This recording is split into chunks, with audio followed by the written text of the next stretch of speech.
China's rise over the last generation has been impressive, with the country moving from the periphery to the center of the global system, and climbing from impoverished backwater to a position of substantial wealth and power. But the strategic environment in which China's lay-low approach to international affairs has helped to make it the world's second-largest economy is changing, and a broader backlash against China is beginning. Under President Xi Jinping, Beijing has been pushing an increasingly aggressive and high-profile foreign policy, attracting the sort of attention that Xi's predecessors had carefully avoided.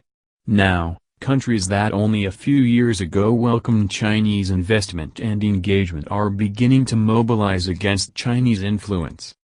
The global conditions that favored China's rise began at the end of the Cold War.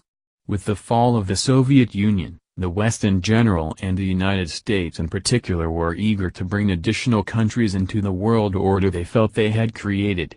Throughout the 1990s, faith in the liberalizing power of commerce, and in Francis Fukuyama's thesis that the West's triumph over Soviet socialism heralded the end of history, was at its height.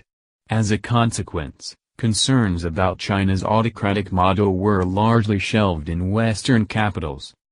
The United States in particular pushed for China's accession to the World Trade Organization, which ultimately served as an inflection point in China's economic growth. In the 21st century, Washington has focused most of its strategic attention on Islamist terrorism, the Middle East and Afghanistan, while Europe has been preoccupied with the euro and the growth of the European Union. Only Japan has maintained solid strategic focus on Chinese power ambition over the last generation. While this was happening, Beijing played its hand skillfully. Decades earlier, when China first embarked on its economic reform project, Deng Xiaoping, China's leader until his death in 1997, urged subsequent generations of leaders to maintain a low international profile. Espousing the dictum of Toguang Yanui, literally hide brightness, cultivate obscurity, but typically translated in English as lay low and bide your time, Deng advocated avoiding flashy shows of power in order to shield Chinese efforts from outside scrutiny while the country wasn't positioned to handle them properly. Eschewing high-profile diplomacy, China kept its bilateral focus on commerce and investment, with a consistent emphasis on win-win cooperation, which helped twin friends.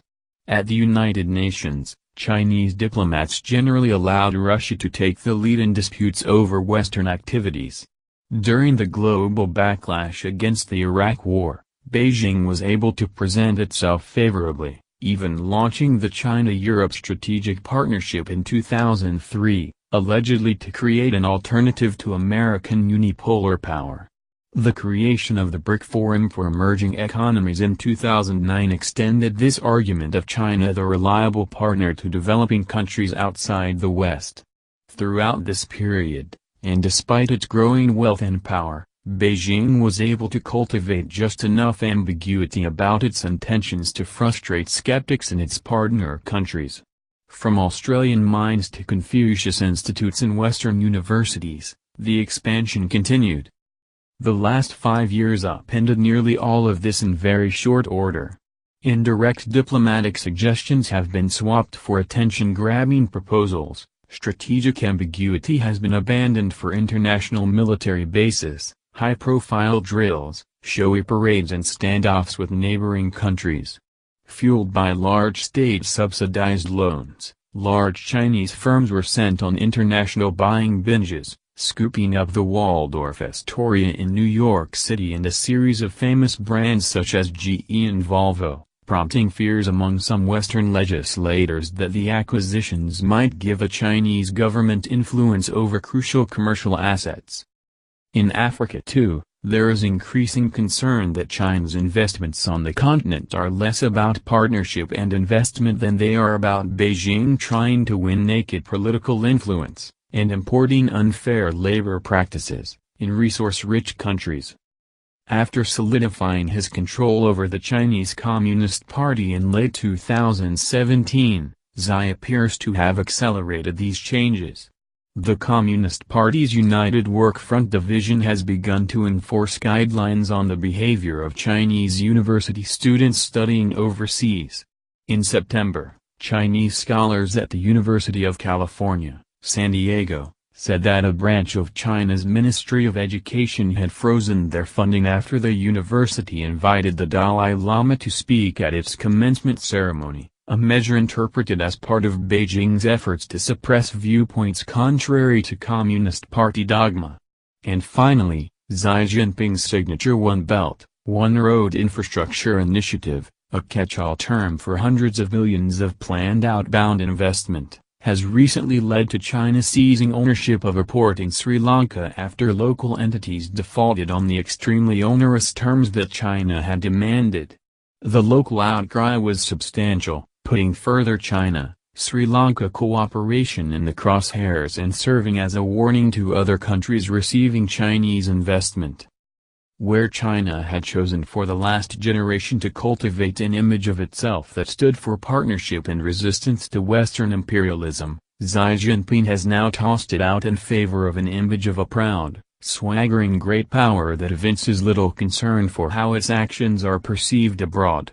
Clearly, he judges this to be in the political interest of the party, which often uses nationalist rhetoric to bolster its domestic standing. Anti-China trade sentiment has now bubbled up high enough in the United States that Washington's new strategic directive admits China to be an adversarial revisionist power, where softer language had been preferred in the past. Canadian and Australian politicians are starting to show substantial skepticism about Chinese involvement domestically. In Australia, a recent scandal involving payments made to a senator from a Chinese-connected businessman has led to Canberra announcing plans to ban foreigners from donating to Australian political parties. Even usually close ally Pakistan, itself part of the broader One Belt, One Road program, has been on the receiving end of Chinese overpromising and under-delivering, with Beijing reported to have abruptly stopped funding for 3 major Pakistani roads in the project known as the China-Pakistan Economic Corridor. And just this week, French President Emmanuel Macron took the unusual step of cautioning China publicly that the Belt and Road projects cannot be those of a new hegemony, which would transform those that they cross into vassals. Other pushback to Chinese projects is likely only beginning. Modern China has never faced simultaneous suspicion of its motives and objectives in both the West and the developing world. Beijing's diplomats are more experienced at sidestepping or deflecting critics than at engaging them, and the party's domestic politics demand a near-absolute protection of core interests. This does not bode well for a country that will have to start addressing legitimate diplomatic concerns around the world. How Beijing handles this backlash will reveal what kind of a country it plans to be, and how it will handle this new role in the world. Peter Marino is the founder and policy director of the Metropolitan Society for International Affairs, an NYC-based think tank, and senior researcher at the Global Narratives Institute. The opinions expressed here are his own. The video is sponsored by Centronic.com.